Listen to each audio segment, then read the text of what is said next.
What's popping? You know what time it is. You know who it is. It's Mello back at you with another video. So we gonna get straight to it, man. You see, Drake got the nails. He got his nails painted, and you see Andrew Tate is he basically said, "This is why I don't meet the famous people who try and meet me and stuff like that." Lil Yachty left a troll comment basically saying, "Oh, I'm the reason that he did this." All the criticism and stuff. You'll see it on the screen. So I'm gonna give you my thoughts about some of the comments that I've seen, and I'm gonna go through them real quick, and then I'm gonna just go into my thoughts about the whole thing. So one of the first comments I seen is that it's gay. It's gay that he did this. We just gonna cut this just real short. And disclaimer, I'm a Drake fan, so I'm not super biased, but I just gotta let you know that for some odd reason, whatever. But just to let you know, I'm not a hater. I'm not a biased nigga or nothing. But the only thing that can make you gay is two things. You ready? Gay sexual activity, and actually being sexually attracted to men. Those are the only two things that can make you gay. Nail polish don't make you gay. So we'll just get that out of here. As far as the other thing that's being said, a lot of people are saying that it's feminine. I agree with that, but I'm going to break it down very quickly. You have certain things that are set in stone as far as masculinity and femininity, like all of that, like y'all, oh, who defines masculinity? How do you, masculinity is fluid, all that flexible shit. Fuck out of here with that shit. A man is supposed to provide. A woman is supposed to nurture. Those two things are examples of shit that's set in stone. Now, can a woman protect? Absolutely. Can a man nurture? It's not really in most men, but I guess it's possible. I haven't seen it, but we'll just say that it's possible. So with that being said, those two things, when you think of primal things, those are set in stone when it comes to masculinity and femininity. Don't let, this society shit try to redefine the shit that's set in stone. But when we get to nail polish, that's more modern. That's more societal. Nail polish wasn't being put on in a cave back in 10 million BC or nothing like that. They don't do that in some societies as far as tribes and, other shit. That's modern shit. But within modern societies, we associate that with the feminine. That's why it's marketed towards the feminine. That's why it's used by the feminine. Dudes who use that, one or two things is going on. Either A, they're doing it because they are feminine and they resonate with the feminine and they want to be pretty like the feminine. They want to embrace the feminine. They want to embrace their femininity as far as a guy. That's one thing. But the other thing is, they doing it for style purposes. They doing it for whatever. But it's usually for attention. It's usually to catch people's eye and stuff like that. Peacock, whatever you want to call it. So that's all that is. Yes, it's feminine to me because it fits under the paradigm of modern femininity. That's where we categorize that type of activity. Now, outside of that, you have the other people saying shit like, to anybody making those two criticisms, oh, you're threatened by somebody putting on nail polish and shit. Like, look, that's bitch rhetoric right there. That is female argument rhetoric right there. These niggas is hoes. Just period, point blank. The niggas you see saying that, these niggas take cinnamon baths, my nigga. These niggas, let me not even keep going on these niggas like that. Look, I'm gonna just give you a quick example. If I make a criticism about somebody like, that nigga's a bitch because he let a nigga talk to him crazy, da da da da da. Nobody's gonna say I'm threatened because he did the right thing in that situation. Nobody's gonna say that. But let's take that away. Let's say I say a nigga's album is trash. Nobody's gonna say I'm threatened by that guy's talent, and that's why I said his album was trash. Nobody, you've never heard anybody say that, ever. You've never heard anybody say that. You say, I don't like a nigga outfit. I don't think he can dress. Nobody says, you intimidated by his drip. Nobody says that. Nobody says words like that, bro. So I can give you a bunch of different contexts where you make a criticism. You could even say, nigga, the movie is ass. Nobody ever says you're threatened by anything when you make a criticism until you get to all the gay shit. Until you get to all the gay shit, it is a default. It is a default. It is a default defense mechanism that babes use. It's a default mechanism that babes use.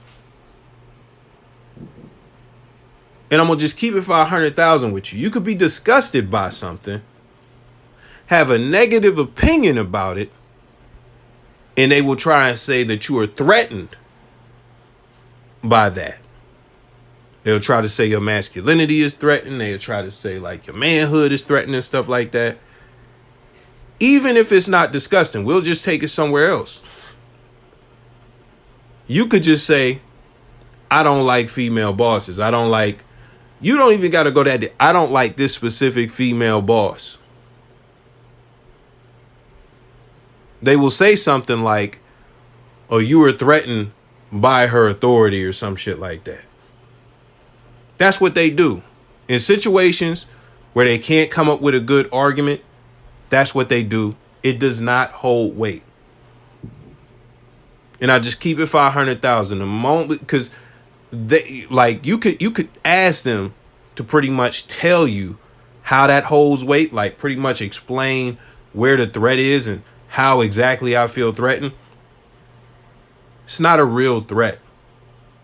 There's nothing threatening about it. But it's just one of those things to throw you off. It's just one of those default defense mechanisms to throw you off in situations where they feel like they could get that off, but it doesn't really mean shit, and they can't really logically lay it out to where it makes sense and holds weight. So I am very disappointed in you fucking bubble bath bomb, cinnamon bath ass niggas. You fucking seasoning your fucking bath ass niggas for saying that bitch shit. I'm just disappointed. If you one of the niggas who said that, I am highly disappointed in your hoe ass. We just gonna keep it moving. Then you have, the Lil Yachty influence. I think that's I think that's there. You see it. It is what it is.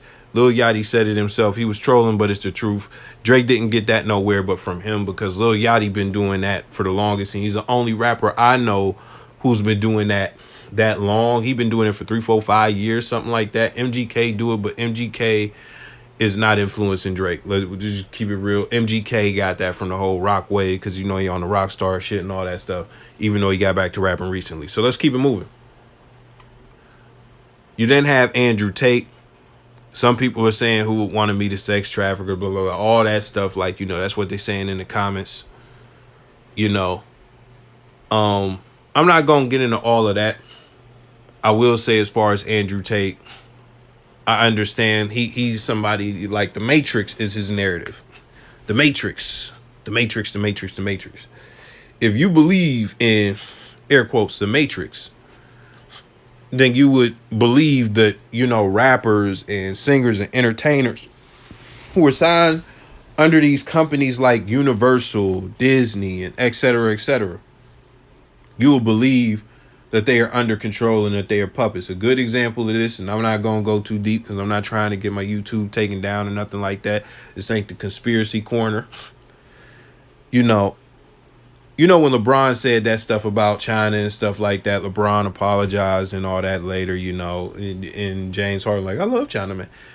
One of the companies they got a lot of pull, and I don't know what it is, man. They own like a bunch of the record labels, all that shit. I can't really flesh out that conspiracy theory well enough to even say it, so I'm going to just stop there. But if you go and look into, who has stocking it, it's a company from China. I don't know the conspiracy all like that. We just gonna keep it moving. But yeah, I feel them. I wouldn't be tied in with people controlled by, you know, record labels and stuff like that either. I wouldn't be doing that. If that's the narrative I've been pushing, the Matrix, all that stuff. So, you know, that's what it is. He didn't really say nothing bad about Drake. He didn't insinuate nothing that you could directly pick up other than I don't want to be around that guy and I made the right decision. That's the only thing you can really take from that and assume. So, last, we have my opinion about this shit. It's very disappointing. I'm sad that, you know, he chose to do that shit. It's fucking weird. You know, it is what it is.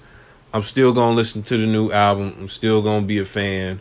I don't think at this point in his career he's that influential to where he's gonna be the guy that makes this shit pick up, to where kids are gonna be doing it and shit, because Drake is somebody who came out in 2009. Drake kind of peaked around 2015 as far as, like, you know, being one of the hottest rappers that, like, the kids really, really, really fuck with, and, like, the super fans and stands and stuff like that.